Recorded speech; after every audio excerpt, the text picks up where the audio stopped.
केबीजे media में आपका स्वागत है और आपके साथ में फरहा सदीकी। तो आज एक नए एपिसोड के साथ हम आपके सामने हाजिर हैं, जिसके जरिए हम आपको बताएंगे किस तरह से खतरे में है देश की अस्मिता। आप पहले जागृति फिल्म का ये गीत सुनिए। हम लाए हैं तूफान से किश्ती निकाल के, इस देश को रखना मेरे बच्चों संभाल के।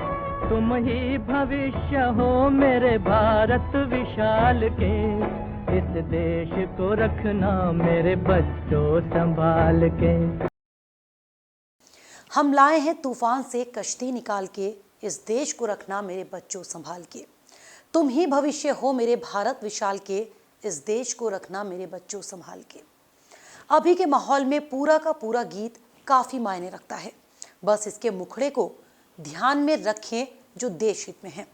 हम ऐसा इसलिए कह रहे हैं क्योंकि इसके अर्थ को अनर्थ करने की तमाम कोशिशें लगातार जारी हैं और सब इसी तरह से चलता रहा तो एक दिन कहीं तुर्क लेखिका तेमिल कुरान किताब how to lose a country में लिखी बात सच साबित न हो जाए। भले ही लेखिका ने तुर्की को केंद्र में रखकर बातें कही हो, लेकिन कहीं ना कहीं फिट अपने देश में हो जाएं तो कल बड़ी बात नहीं होगी। वो इस किताब के जरिए कहती हैं कि 7 ऐसे काम होते हैं जिससे कोई भी राष्ट्र बर्बाद हो सकता है। जिस तरह से अपने देश में वास्तविक बातों को हाशिए पर रखा जा रहा है और प्रयास ऐसे किए जा रहे हैं कि आप अपने अधिकार और हक की बात भी ना करें। ये सब साजिशों के साथ किया जा रहा है। तर्क के साथ भाषा की बोली ऐसी है जहां पुराने अर्थों पर नए अर्थ जोड़ देते हैं और तर्क को आक्रामक नारों से बदल दिया गया है। फर्क मिटाने के नाम पर सब खेल राजनीति के चक्र पर टिकसा गया है। ये चक्र दुष्चक्र का रूप ले चुका है, जहां नेताओं की ओर से उठाए गए कुछ कदम शर्म और शालीनता का परिचायक हैं, जो अपने अंधभक्तों को एक प्रामाणिक अपवित्रता के नाम पर ऐसा करना सिखाते हैं। जब भाषा को दरकिनार विरोधी विचारों को दबाया और सत्य को खत्म किया जाता है तो धीरे धीरे न्यायिक प्रणाली की धार भी खत्म होने लगती है और उसके बाद होने वाली हिंसा राष्ट्र के अंधकार में भविष्य की शुरुआत कर देती है। ऐसा हमने दिल्ली के दंगों में भी देखा। ऐसे दंगों ने भारत के मूल तत्व पर हमेशा चोट की है। यहाँ इंसानियत भले ही शर्मसार हो, लेकिन क्या मजाल जो मजहबी रंगों में कोई कमी नजर आ जाए। इस मामले में कोई किसी से ना तो कमजोर होने को तैयार है और ना ही किसी की बात मानने को तैयार। एक तरफ जहां ताहिर हुसैन के घर की छत से ईंटें और एसिड भरकर बोतलें फेंकी जा रही थी, वहीं दूसरी तरफ मोहन नर्सिंग होम की छत से भी कुछ ऐसा ही नजारा देखने को मिल रहा था। ये सब राष्ट्र विरोधी तत्व हैं, जिन्हें बस मौके की ताक रहती है। हाल ही में लाल किले की घटना को इसी संदर्भ में देखा जाना चाहिए। किसान आंदोलन को कमजोर करने की साजिशों के तहत ऐसा किया गया या लोगों में वास्तविक उबाल था, ये भी अपने आप में एक सवाल बन गया है। सवालों के घेरे में सरकार, कानून और विपक्ष तीनों हैं। बहरहाल आते हैं देश की मौजूदा स्थिति पर।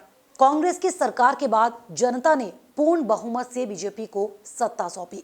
सत्ता मिल जाने के बाद हर एक पार्टी अपने एजेंडे पर आ जाती है।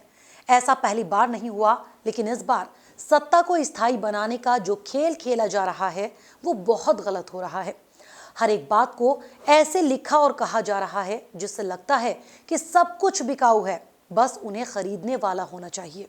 सत्ता तंत्र और सरकारी प्रतिष्ठान की छवि इतनी धूमिल हो चली है कि ये पता लगाना मुश्किल है कि ये सरकार के नौकर हैं या सत्ता के। सरकार बदलने के बाद रूप, रंग और रोगन के साथ नामों का हिसाब किताब किया जा रहा है। नामों के मामले में कोई भी राजनीतिक दल किसी से कम नहीं है। देश में कुछ ऐसा चल रहा है जिसके बारे में निष्पक्ष होकर कहने वाले गिने चुने ही बचे हैं। मीडिया को तो एजेंडे पर लगा ही दिया गया है। एजेंडे की भाषा में लोग की बात करें तो फिर तो सब कुछ ही खबर है। खबर के अंदर की खबर नहीं आने से शासन प्रशासन की खामियों को कौन उजागर करेगा।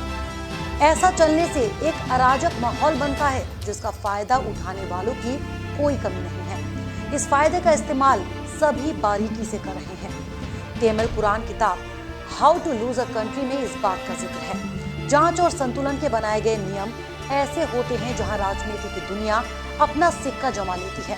अपना सिक्का जम जाने के बाद इस्तेमाल विरोधी खेमे को निपटाने का होता है। ऐसा आए दिन हो भी रहा है। सत्ता तंत्र इसके सहारे वैतरणी तो पार कर लेती है, लेकिन पिसती है आम जनता। लेकिन ये सब काम इस तरह से किए जाते हैं जिसे समझना सबके लिए आसान नहीं होता। सब कुछ सही रूप से चले, इसके लिए कई प्रोपेगेंडे भी तैयार किए जाते हैं ताकि सत्ता बनी रहे। इस काम को सही ढंग से करने के लिए हर एक बात का गठजोड़ बनाया जाता है। राष्ट्रवाद के नाम पर देश में ऐसा माहौल बनाया जाता है जिससे लोग अपनी वास्तविक जरूरत को भूलकर उलझे रहें। ऐसे वक्त में सरकार, कानून, विपक्ष और जाहिर है लोग भी अगर संवेदना, न्याय और मदद के लिए आगे नहीं आते हैं तो हमें और भी निर्दयी और विभत्स समय का सामना करना होगा। इसलिए वक्त की नज़ाकत को समझते हुए हमें अपने देश को गुलिस्ता की तरह सजाने की फिर से जरूरत है। फिलहाल मेरे साथ हमारे इस खास प्रोग्राम में इतना ही। मुझे दीजिए इजाजत। नमस्कार।